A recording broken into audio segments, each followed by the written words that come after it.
Hello बच्चों, कैसे हो? बढ़िया। चलो, हम आरआरबी ग्रुप डी 2025 का लेक्चर नंबर 12 ला रहे हैं। लेक्चर नंबर 11 तक हो गया था। क्लास शुरू करने से पहले मैं कुछ आपको नोटिफिकेशन बताऊंगा जो अभी हाल ही में आए हुए हैं। पहला नंबर है कि रेलवे ग्रुप डी जो कोर्ट में मामला चल रहा था वो फिलहाल स्टे खत्म हो गया है। इसमें क्या स्टे आया है, इसमें क्या नियम आया है कि आईटीआई वाले और जो 10th लेवल के दोनों बच्चे जो फॉर्म भरे थे वो दोनों परीक्षा दे सकते हैं। तो सबसे पहले खुशखबरी ये है कि आप 10वीं भी पास जो डाले थे फॉर्म वो भी परीक्षा दे सकते हैं, जो आईटीआई वाले भी फॉर्म डाले थे वो भी परीक्षा दे सकते हैं। अब रेलवे एग्जाम भर्ती कभी भी डेट को घोषित कर सकती है कि कब होना है कब ना। हमें लग रहा है कि ये दिसंबर के पहले सप्ताह या दूसरे सप्ताह से एग्जाम डेट आ जाएगी। पहले 17 नवंबर कंफर्म थी, लेकिन कोर्ट में मामला चला गया था तो हमने कोर्ट ने मामला अपना सुना दिया है कि इसमें आईटीआई लेवल और जो 10वीं लेवल के बच्चे दोनों फॉर्म डाले थे दोनों लोग परीक्षा दे सकते हैं। तो सबसे पहली खुशखबरी ये है।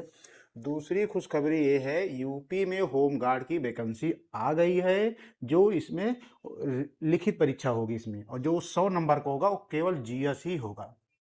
है तो लगभग यूपी में तो नौकरियों की बहार आ गई है। इसके बाद यूपीएसआई की भी एग्जाम डेट आने वाली है। तो यानी लगभग UP home guard, UPSI, railway group D, SSC CHSL का एग्जाम हो रहा है, सीजीएल का भी एग्जाम डेट आने वाली है। तो ये बहुत सारी वैकेंसियाँ, इसलिए आप हमारे चैनल के साथ जुड़े रहिए। हम आपको जितना बढ़िया से बढ़िया क्वेश्चन हो सकेगा प्रीवियस ईयर के और एग्जाम ओरिएंटेड आपको हम बताएंगे। ठीक है, तो चलो हम क्लास नंबर 12 जो रेलवे ग्रुप डी और यूपीएसआई के लिए बहुत इंपॉर्टेंट क्वेश्चन लेके आया हूँ।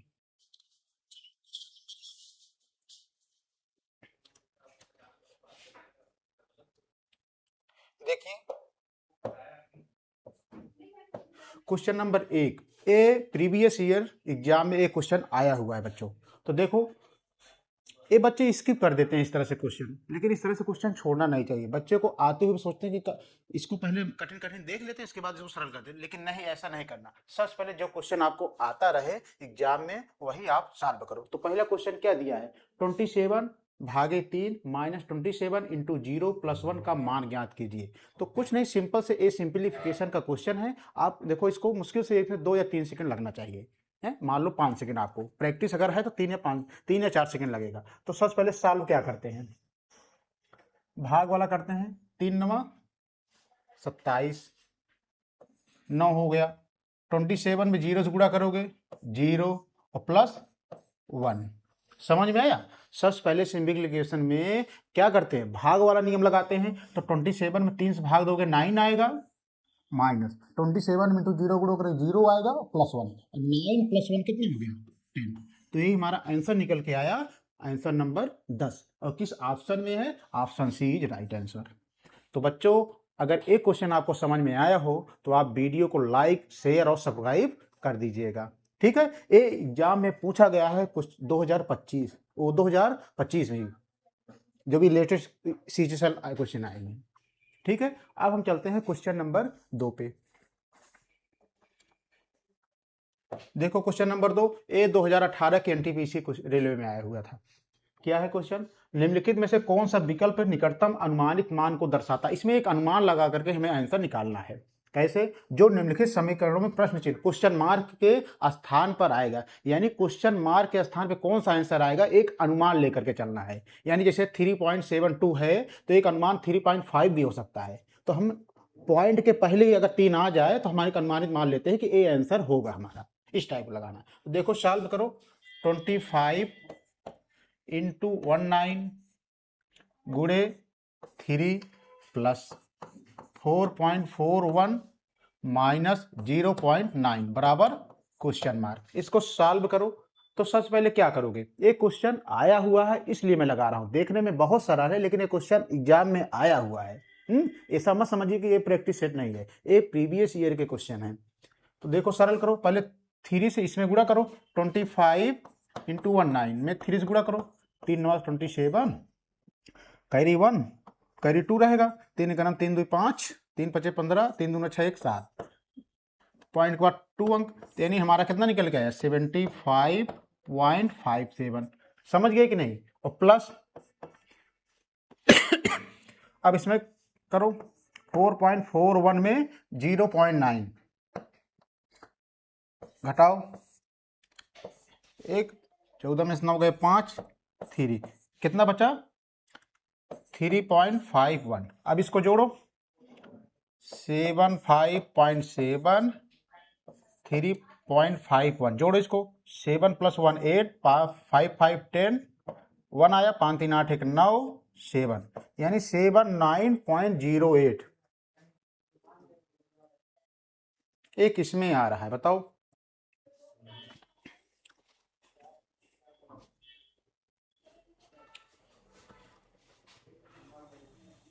ये लगभग, देखिए कहीं न्यूमेरिकल एरर हो गया है, ये लगभग 79 में आ रहा है ना, तो लगभग इसके समीप कौन सा अंक है 78।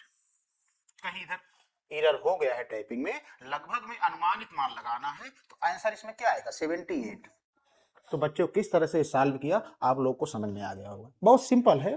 सबसे पहले क्या करिए 25 × 19 में 3 से गुणा कर दिए, इतना आया, प्लस 4.41 माइनस 0.9 को माइनस कर दिए तो इतना आया। अब इसको जोड़ लिया तो हमने क्या आया 79.08, उसमें कह रहा है अनुमानित कितना आएगा, तो अनुमानित मतलब कि हमारा लगभग ऑप्शन में 78 इसके बहुत समीप है, इसलिए हमारा आंसर क्या आ गया 78 आ गया। ठीक है, इस तरह से क्वेश्चन नंबर 2 लगेगा। अब हम चलते हैं क्वेश्चन नंबर 3 पे। देखिए क्वेश्चन नंबर 3 क्या कह रहा है, ये अनुपात और समानुपात का सवाल है और ये भी एग्जाम में आया हुआ है।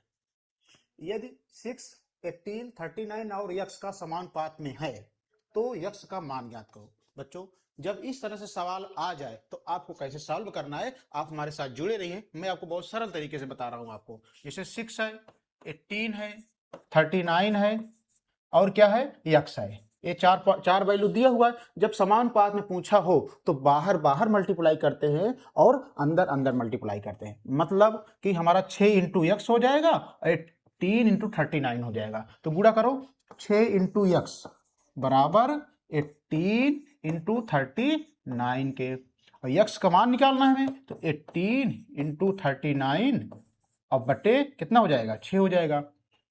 इसमें एक कंसेप्ट याद करो, जब समानुपात में पूछा हो और 4 वैल्यू दिया हो तो बाहर बाहर से मल्टीप्लाई करते हैं और इसके अंदर से अंदर वाले अंक से मल्टीप्लाई करते हैं, जो इस तरह से मैंने किया हूं।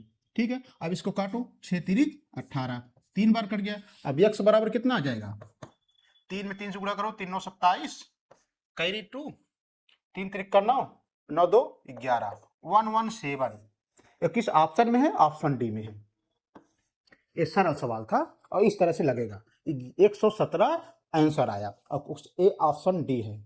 ठीक है, इसमें वही एक कंसेप्ट है कि बाहर बाहर से मल्टीप्लाई कर लेते हैं और अंदर अंदर जो अंक है उससे मल्टीप्लाई करते हैं। तो समझ में आया हो तो आप हमारे वीडियो को लाइक शेयर और सब्सक्राइब तीनों कर दीजिए। ठीक है, अब हम चलते हैं क्वेश्चन नंबर 4 पे।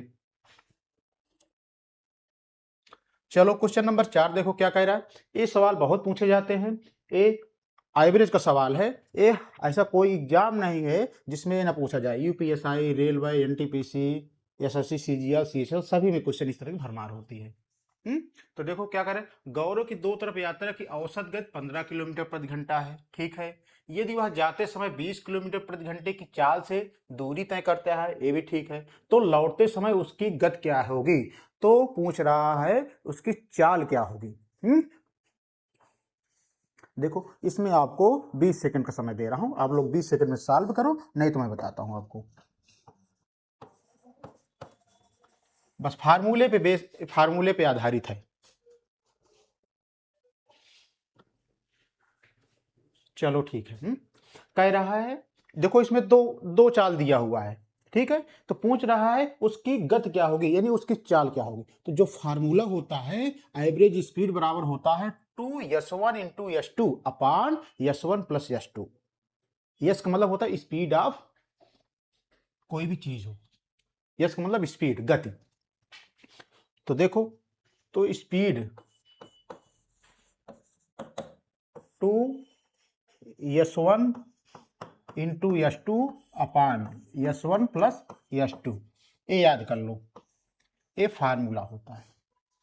जो एवरेज स्पीड फार्मूला क्या होता है 2s1 × s2 बटे s1 + s2। अब मान रख दो, कह रहा है कि गौरव की दो तरफा यात्रा की औसत गति 15 किलोमीटर, यानी एवरेज स्पीड कितना दिया है, 15 दिया है, तो हम इसके जगह पे लिखेंगे एवरेज स्पीड कितना रखेंगे, 15 किलोमीटर इक्वल टू 2।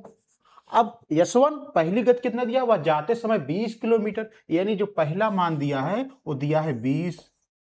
और यश2 मान नहीं मालूम है तो आप अपने तरीके से मान लो, कोई मान लो x मान लो या a मान लो, हम मान लेते हैं a बटे यश1 का मान कितना दिया है, 20 दिया है, ठीक है, और प्लस यश2 मान नहीं मान लो तो हमने मान लिया a मान लिया, ठीक है। अब इसको सॉल्व करो, यहीं सॉल्व कर लेते हैं, 5 यहीं 15, 5 चौक 20, ठीक है। अब क्रॉस मल्टीप्लाई करते हैं, गुणा करो, 20 यहीं 60 प्लस 3 में a गुणा करोगे 3a। भाई क्रॉस मल्टीप्लाई तो ऐसे ही होता है, जो यहाँ 3 बचा है, 3 में 20 से गुणा करोगे 20 यहीं 60 प्लस 3 में a से गुणा करोगे 3a बराबर क्या बचा, 4 दूना 8a। जब इस तरह से आ जाए तो पक्षांतर कर लेते हैं, यानी बराबर के कोई भी इस तरफ या उस तरफ जाता है तो अपने मान जो चिन्ह रहता है वो बदलता है। मतलब क्या हुआ, 60 बराबर 8a है ही है, और प्लस 3a उस तरफ जाएगा, क्या हो जाएगा, -3 हो जाएगा। ये तो भाई बेसिक है तो समझ रहे होगे। 60 बराबर 8a में 3a घट जाएगा तो कितना आ जाएगा, 5a। हमें a की वैल्यू चाहिए, a का मतलब क्या है, हमें दूसरी की गति मालूम करना पड़ेगा, तो a बराबर क्या हो जाएगा, 60 बटे 5, 5 एकम 5, 5 दूना 10, यानी a का जो वैल्यू आई वो 12 km पर आवर, यानी 12 किलोमीटर पर आवर। और ऑप्शन किस में दिख रहा है, डी में। तो हमारा option D is right answer. बस इसमें केवल एक चीज आपको समझना है, एवरेज स्पीड बराबर होता है फार्मूला 2s1 इंटू s2 बटे s1 प्लस s2, उसी बेस पे आधारित है।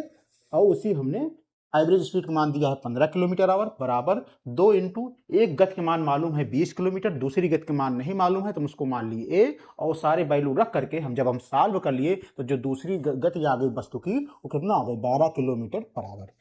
ठीक है बढ़िया सवाल कि नहीं। इस तरह से एक सलूशन हुआ। अब हम चलते हैं क्वेश्चन नंबर 5 पे।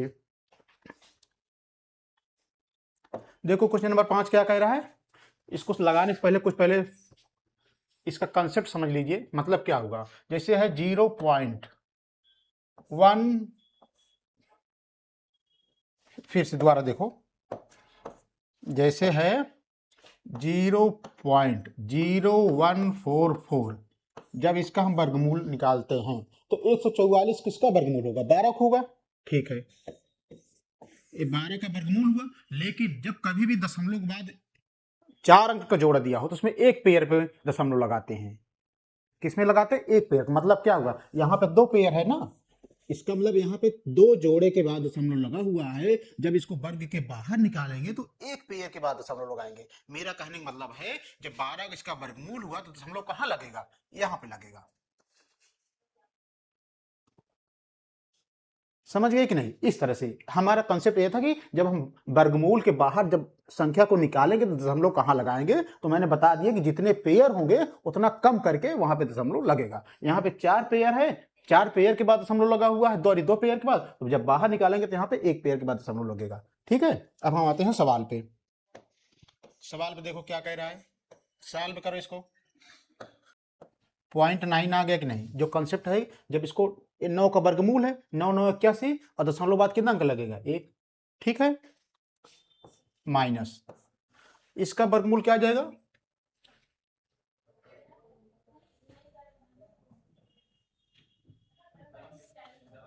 0.12, ठीक है, और प्लस A008। देखो भाई 0.4 में 0.5 दो कट गया, 5 40, यानी 0.8 आया। ठीक है, अब इसको करो, -9 -12 और -8 सॉल्व कर रहे हैं। देखो 0.12 80, 2 8 1 9, और किसमें घटाना है, देखो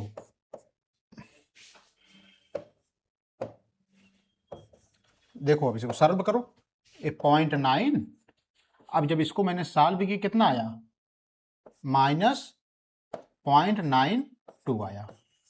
ठीक है, अब क्या बचा हुआ है हमारा, 0.6 प्लस, अब 0.6 और प्लस 0.9 में हम कितना घटा देंगे, 0.92 घटाओ, 10 में 2 गए 8, इधर आया,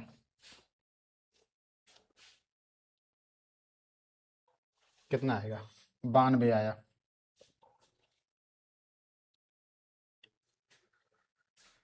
अब इसमें घटा देंगे तो -0.92 में 0.90 घटा देंगे 2, ये आएगा -0.02। अब घटाओ 0.6, 0.02, 0.62, तो हमारा आंसर क्या आया, ऑप्शन ए। आप लोग को समझ में आया, नहीं समझ में आया, देखो हमने जो कंसेप्ट बताया हूं इसका वर्गमूल निकालो तो 0.9 आया। ठीक है, माइनस ब्रैकेट में इसका जब मैंने वर्गमूल निकाला तो कितना आया, 0.12 आया। ठीक है, और प्लस 4 में हम 5 से भाग देंगे जब, तो 0.8 आएगा। अब ठीक है, अब जब हम ब्रैकेट निकालते हैं तो जो चिन्ह रहते हैं वो बदल जाते हैं, तो 0.9 -0.12 और -0.8। जब मैंने इसको सॉल्व किया तो हमारा आंसर कितना आया, 0.02 आया, और प्लस 0.06 ही है। जब हमने इसको दोनों को जोड़ लिया तो हमारा आंसर कितना आया, 0.62, ऑप्शन ए में है। इसमें आप बारीक चीज पॉइंट, पहले बात दशमलव के बाद कितनी संख्या है ये आप जरूर ध्यान दीजिएगा, नहीं तो आप इसे 0.62 है और 0.6 है तो उसको आप 2 के नीचे नहीं लिखोगे, 0.62 बटे सॉरी 0.60, इस तरह सीधी सीधी में लिख करके जोड़ोगे तभी आंसर आएगा। तो ए वाला हमारे हिसाब से आप लोग को समझ में आ गया होगा, और ये ऑप्शन ए 0.062 लास्ट पेपर में आया हुआ है रेलवे के। ठीक है, तो एक क्वेश्चन नंबर 5 होगा। अगर ये समझ में आया हो तो आप वीडियो को लाइक और सब्सक्राइब करना मत भूलिए। ठीक है, हम आते हैं क्वेश्चन नंबर 6 पे। देखो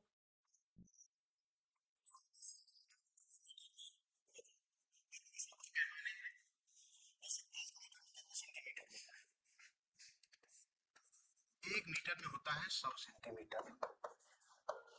ठीक है, अब जब पूछ लिया मान लो 1 मीटर में 100 सेंटीमीटर, तो पूछ लिया 1 सेंटीमीटर में कितना होगा, 1 सेंटीमीटर में कितने मीटर होगा, इसी बटा हो जाएगा, यानी 1/100 मीटर। समझ गए, 1 मीटर बराबर 100 सेंटीमीटर के। ठीक है, तो 1 सेंटीमीटर बराबर कितने मीटर के, 1/100 मीटर के। ठीक है, अब पूछ लिया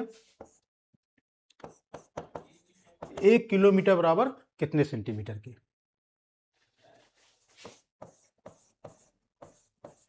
इकाई दहाई सैकड़ा हजार 10,000 लाख, 1 लाख सेंटीमीटर के। ठीक है, अब पूछ लिया 1 सेंटीमीटर में कितने किलोमीटर होंगे, तो क्या करोगे, 1/20।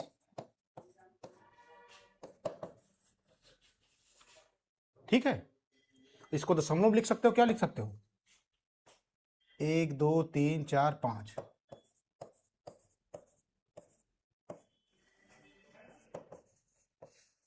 भाई देखो, जब एक में इतने से भाग देंगे कितना, 1 2 3 4 5, 5 अंक के बाद लगेगा। मेरा कहने का मतलब ये है कि 1 मीटर में 100 सेंटीमीटर। ठीक है, तो 1 सेंटीमीटर में कितने मीटर होगा, तो 1/100 मीटर। जब पूछ लिया 1 किलोमीटर में कितने सेंटीमीटर, तो 1 लाख सेंटीमीटर। तो 1 सेंटीमीटर में 1/, इतना कर लिया, 1 लाख सेंटीमीटर। इसको हम दशमलव लगाना चाहिए, क्या होगा, 0.0004 सेंटीमीटर। जैसे पूछ लिया कि इसी में पूछ लेते 5 सेंटीमीटर बराबर क्या होगा, तो क्या हो जाता है, 0.0005 सेंटीमीटर। अब हम आते हैं सवाल पे, देखो क्या कह रहा है, 3600 सेंटीमीटर को किलोमीटर में बदलो। ये देखो क्या होगा, दशमलव बाद कितना है, एक, देखो 36 लिख दिए। ठीक है, दशमलव बाद कितना अंक लगेगा, 0.123। मेरा मतलब समझे आप, जैसे 36 सेंटीमीटर है इसको चेंज करना है किलोमीटर में। तो हमने बताया हूं आपको कि देखो जो ए वाला है या 1,00,000 से, दशमलव बाद इसको जब सॉल्व करोगे 1 2 3 4 5, ठीक है, तो यहाँ पे 5 पॉइंट होना चाहिए, तो 36 सेंटीमीटर पर 0.00036 किलोमीटर। और कुछ ऑप्शन में है ये। हमारे हिसाब से आपको समझ में आएगा। मान लो यहाँ पे पूछ लेता 37 सेंटीमीटर को, तो क्या लिखते हैं, दशमलव, 5 अंक तक दशमलव लगना चाहिए, तो 0.00037 किलोमीटर।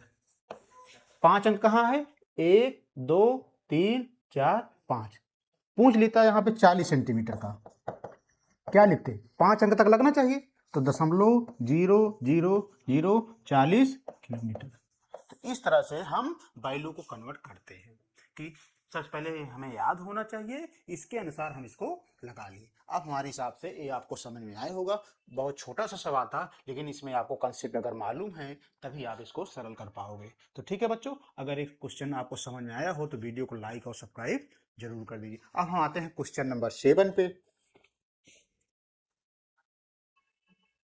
चलो, क्वेश्चन नंबर 7 क्या कह रहा है। क्वेश्चन नंबर 7 का, वह अधिकतम संभव लंबाई ज्ञात कीजिए जिसका उपयोग करके 5 मीटर 25 सेंटीमीटर, 7 मीटर 35 सेंटीमीटर और 4 मीटर 90 सेंटीमीटर की लंबाई को पूर्णतया मापा जा सके। तो बच्चों देखो 1 मीटर में कितने सेंटीमीटर होता है, मैंने बताया हूं 100 सेंटीमीटर, ठीक है कि नहीं। 1 मीटर में कितने सेंटीमीटर होता है, तो 100 सेंटीमीटर, ठीक है। इसमें दिया है 5 मीटर 25 सेंटीमीटर, इसको हम लिख सकते हैं, क्या लिख सकते हैं, 525 सेंटीमीटर, ठीक है।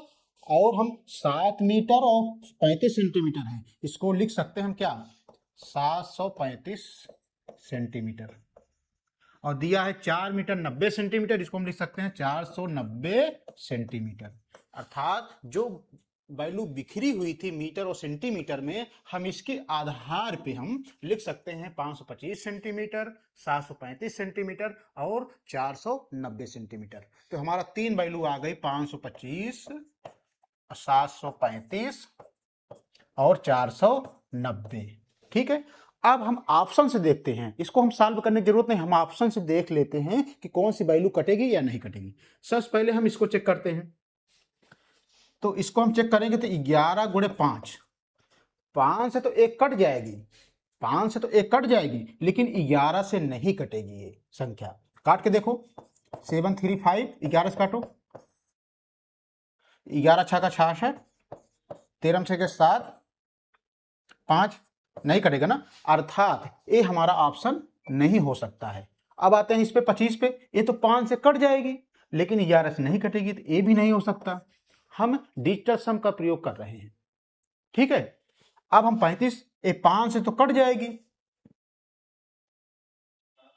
भाई, देखो सॉरी, 7 पचे 35, ठीक है, तो इसको 5 25। अब देखो 5 से तो ए भी कट जाएगी, ए भी कट जाएगी, ए भी कट जाएगी। अब 7 से देखते हैं, 7 से भी कट जाएगा, ए भी कट जाएगी, ए भी कट जाएगी। अर्थात जो हमारा ऑप्शन सी है वो इन चारों ऑप्शन को सेटिस्फाई कर रहा है, यानी इसकी दोनों संख्याएं इसको विभाजित कर रही है, इसलिए हमारा option C is right answer. कैसे, हम डिजिटल सम से इसको सॉल्व कर लिए। देखो 7 पचे 35, 2 मल्टीप्लाई है, गुणक है, तो 7 से भी ये कट जा रहा है और 5 से भी कट जा रहा है। ये देखो ये संख्याएं 7 से भी कट जा रही हैं और 5 से भी कट जा रही है, तो अर्थात ए सी आंसर होगा हमारा, और बाकी नहीं कट रही तो हमारा आंसर नहीं होगा। तो हम ऑप्शन से ही डिजिटल सम का यूज करके लगा लिए, ठीक है। तो इस तरह से क्वेश्चन नंबर 7 लगेगा। हमारे हिसाब से आप लोगों को ये समझ में आ गया होगा। सबसे पहले हमने क्या बनाया, 5 मीटर 25 सेंटीमीटर को बनाया 525 सेंटीमीटर, फिर 735 बनाया 735 सेंटीमीटर, फिर 490 सेंटीमीटर। इनको बना करके हमने ऑप्शन से जब सॉल्व किया तो इस तरह से सवाल, ठीक है। अब हम आते हैं क्वेश्चन नंबर 8 पे आते हैं। क्वेश्चन नंबर 8 देखो क्या कह रहा है, बढ़िया सवाल है। क्रय विक्रय लाभ हानि, ये बहुत सवाल पूछे जाते हैं इस टाइप के। यदि किसी वस्तु का क्रय मूल्य 2500 रुपये है, ठीक है, यह उसका विक्रय मूल्य 2375 रुपये, ये भी ठीक है। तो प्रतिशत हानि ज्ञात करो। तो सबसे पहले जब इस तरह से सवाल आए तो सबसे पहले लिख लेते हैं क्रय मूल्य कितना दिया है। क्रय मूल्य, क्रय मूल्य को बोलते हैं कॉस्ट प्राइस, सीपी बोलते हैं ये, नहीं तो भाई समझो। और विक्रय मूल्य कितना दिया है, विक्रय मूल्य दिया है 2375 दिया, इसको बोलते हैं एसपी सेलिंग प्राइस, ये भी जानते रहो 2500। ठीक है, क्रय मूल्य हमारा दिया है 2500 रुपए, विक्रय मूल्य दिया है 2375, तो हमें पूछ रहा है प्रतिशत हानि क्या होगी। तो सबसे पहले देखो ये किससे कटेगा, 5 से कट जाएगा, 5 से काटो, 5 में 25, इतना कट गया, 5 से काटो, 5 चौक 20, 3 बचा, 5 7 35, 2 बचा, 5 25, फिर 5 से काटो, 5 1 5, इतना 5 8 40, 9 45, 5 25। अर्थात हमने जब सिंपलेस्ट फॉर्म में इसको काटा तो जो निकल के आया 100:95। हमें पूछ रहा है इसका प्रतिशत हानि क्या होगी, तो 100 और 95 के बीच में डिफरेंस कितना है, 5, तो यही 5% हमारा क्या हुआ, हानि हुई। और किस ऑप्शन में है, ऑप्शन सी में है। नहीं सवाल देखो घुमा फिरा के सवाल दिया हुआ है, लेकिन बहुत सरल तरीके से मैंने आपको बताया हूं कि 5% इसकी हानि हो गई। कैसे लगाया, क्रय मूल्य और विक्रय मूल्य का हमने अनुपात निकाल लिया, उसको सिंपल कर दिया और इन दोनों के बीच में डिफरेंस कितना आ रहा है, 5%। ठीक है, इस तरह से क्वेश्चन 8 लगेगा। क्वेश्चन नंबर 9 पे हम आते हैं। क्वेश्चन नंबर 9 देखो क्या कह रहा है, पी और क्यू अकेले एक काम को क्रमशः 9 दिन और 12 दिन में पूरा कर सकते हैं। एक काम, समय और चाल का सवाल है। यदि वह क्यू शुरू करके बारी बारी से काम करें तो काम कितने दिनों में पूरा होगा। ये सवाल थोड़ा घुमाऊ है, स्टैंडर्ड लेवल का सवाल है, लेकिन ये सवाल एग्जाम में बहुत पूछे जाते हैं। चलो देखो पी और क्यू है, पी और क्यू ये 9 दिन में काम कर रहे हैं और ये कर रहे हैं 12 दिन में। ठीक है, जो इसका एलसीएम होगा पी का और 12 का वो 36 होगा। ठीक है, तो इसकी इफिशियंसी कितनी होगी, 9 चौक 36, 12 तिहाई 36। इतने तो हम इतना समझ गए कि नहीं, ये तो बेसिक है, आप इतने तो समझ गए होगे, हर एक एग्जाम टीचर पढ़ाते हैं, इतना तो समझ गए हो। अब इसके आगे ही शुरू होता है हमारा कार्य। यहां तक तो सारे बच्चे लगा लेंगे, इसके बाद ही हमारा काम शुरू होता है कि पूछना क्या चाह रहा है एग्जामिनर। देखो यदि वह क्यू से शुरू करके, भाई पहले क्यू से शुरू करते हैं, ठीक है, क्यू से शुरू करके बारी बारी से काम कर रहे हैं,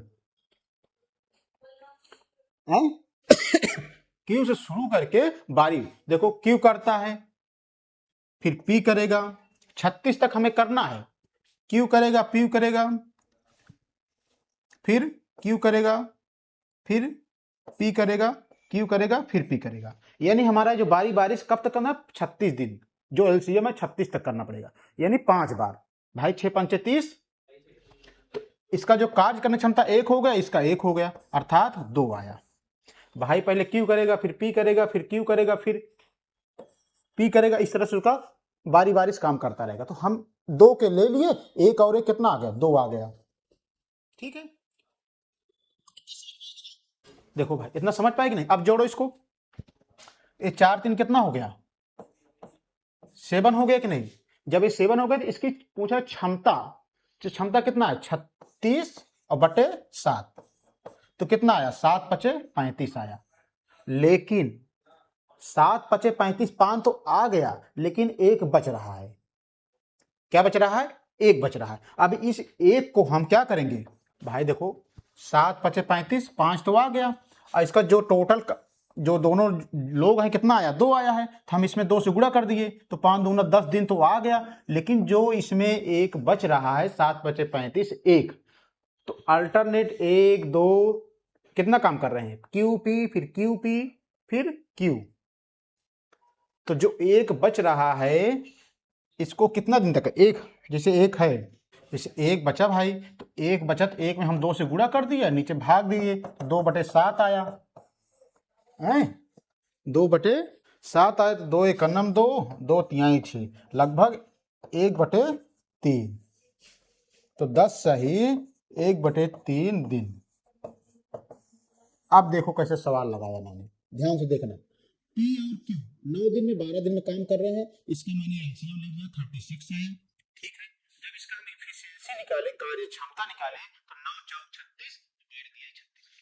अब इसके आगे हमारा काम स्टार्ट होता है। मतलब क्या है, यदि मैं क्यू से शुरू करके बारी बारी से काम करें तो सबसे पहले क्यू शुरू करता है, उसके बाद पी आया, फिर क्यू आया, फिर पी आया, फिर क्यू आया, फिर इस तरह से जब तक हम 36 के पास पहुंच ना जाए। तो जब हमने पास में पहुंचा तो 4 3 7 हो गया। अब हम 36 में 7 से भाग दे कितना आया, 5 आया। लेकिन हमने 2 प्रोडक्ट लिया, केवल 2 दिन तक लिया, तो एक इसका हुआ, एक इसका हुआ, 2 आया। तो 5 दूना 10, 10 तो आ गया, लेकिन इसमें एक बच रहा है। ठीक है, जो एक बच रहा है, अब कितना दिन आया था भाई, इसमें भी 2 से गुणा किए, तो इसमें भी 2 से गुणा करेंगे, जो उसका थोड़ा सा बचा हुआ है 2 से गुणा करके, और जो 7 से भाग दिए है 7 से भाग दिए। तो 2 एक 2/7, लगभग में कितना आया, 1/3 आया। तो टोटल हमारा जो दिनों की संख्या आ गई वो कितना आ गई, 10 सही 1/3 दिन। बच्चों ये थोड़ा स्टैंडर्ड लेवल का सवाल था, इसमें थोड़ा दिमाग आपको लगाना पड़ेगा। तो जो हमारा आंसर आया 10 सही 1/3 दिनों में, वह पी और क्यू काम को पूरा करेंगे। ठीक है, अगर इस समझ में ना आया हो तो कमेंट बॉक्स में भेज दीजिएगा, मैं आपको इसका और अच्छे तरीके से आपको बता दूंगा। अब हम चलते हैं क्वेश्चन नंबर 10 पे। देखो क्वेश्चन नंबर 10 क्या कह रहा है, यदि भाई ये स्टैंडर्ड लेवल के सवाल हैं, इस तरह से एग्जाम में जो आए हुए हैं, इसीलिए आप लोग लगा नहीं पाओ। जब तक आप प्रैक्टिस नहीं करोगे तब तक ये समझ में नहीं आएगा। ये मैं आपको जो टॉप 200 क्वेश्चन देने के लिए कहा था, मैं उसी वाला लगा रहा हूँ। इसको आपको बेसिक एकदम क्लियर होना चाहिए। ये नहीं आप एक्स स्क्वायर प्लस एक्स सब गुणनखंड नहीं लगा पा रहे, इसको क्या लगा पाओगे। इसलिए आपको थोड़ा तो मजबूत होना ही पड़ेगा प्रैक्टिस में। ठीक है, ये 2 संख्याओं का योग 430 है। ठीक है, और उनका यह CF 43 है, ये भी ठीक दिया हुआ है। तो निम्नलिखित में कौन सा युग्म सही है। अब कह रहा इसमें कौन सा युग्म सही है। अब इस तरह सवाल दिया, आपको LCM में CF को परिभाषा और सब मालूम ही नहीं, कैसे लगा पाओगे। तो इसलिए इसको पहले समझो कि एग्जामिनर पूछना क्या चाह रहा है, तब आप लगा पाओगे। देखो 2 संख्याओं का योग 430 दिया है। ठीक है, अब कह रहा है उनका CF 43 दिया है। चलो ठीक है, तो निम्नलिखित में कौन सा युग्म सही है, इन्हीं यानी ऑप्शन से ही आपको सॉल्व करना है। तो ऑप्शन में देखो, सबसे पहले हम इसको देखते हैं 215 215। इसमें हम 215 अगर बाहर लेते हैं तो क्या बचेगा, एक बचेगा, एक बचेगा। ठीक है, ये वाला क्लियर हो गया। अब इसको देते हैं 86 344। अगर हम इसमें 43 कॉमन लेते हैं तो क्या बचेगा, 2 बचेगा। अब कितना बचेगा, 9 3 8, 2 बचा और 8 बचा। क्या बचा, 2 बचा 8। फिर इसमें हम अगर 2 बाहर ले लेंगे तो 86, क्या बचेगा, यहाँ पे 1 बचेगा, यहाँ पे 4 बचेगा।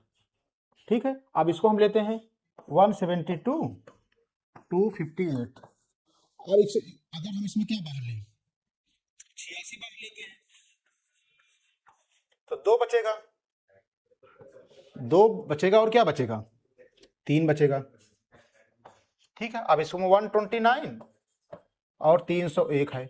अगर हम इसमें 43 लेते हैं तो क्या बचेगा, 3 बचेगा और 7 बचेगा। अब देखो इसमें इन चारों में कौन सा युग्म सही है। देखो ये 43 है कि नहीं, ये मैच कर रहा है ऑप्शन डी में, तो यही हमारा सही होगा। भाई इसमें 215 कोई मतलब ही नहीं है, ये हमारा इससे मैच नहीं कर रहा, 43 नहीं आ रहा है आंसर। बी वाले में देखो, इसमें 43 लिया लेकिन हमारा 2 8 बच जा रहा था, इसका मतलब हमें 86 लेना पड़ा बाहर, तो हमारा क्या बचा 1 4, ये 86 कोई मैच नहीं कर रहा है, यानी बी वाला भी सही नहीं है। हम सी वाले पाते हैं, सी वाले मैंने जब 43 लिया तो फिर भी अंदर बच रहा था ऑप्शन, तो हमने जब और काम मान लिया 86 2 3, ये भी 86, इसका कोई मैच ही नहीं कर रहा है। तो हमने जब ऑप्शन डी में आया, जब 43 बाहर लिया, क्या बचा यहाँ पे 2 3 और बचा 7 बचा, अर्थात 43 ही इससे हमारा संतुष्ट कर रहा है, इसलिए हमारा ऑप्शन कौन सा है, ऑप्शन डी। अब इस तरह से सवाल अगर आ जाएगी तो आप कॉमन ले लेकर के आप समझ गए होंगे कि कैसे लगेगा।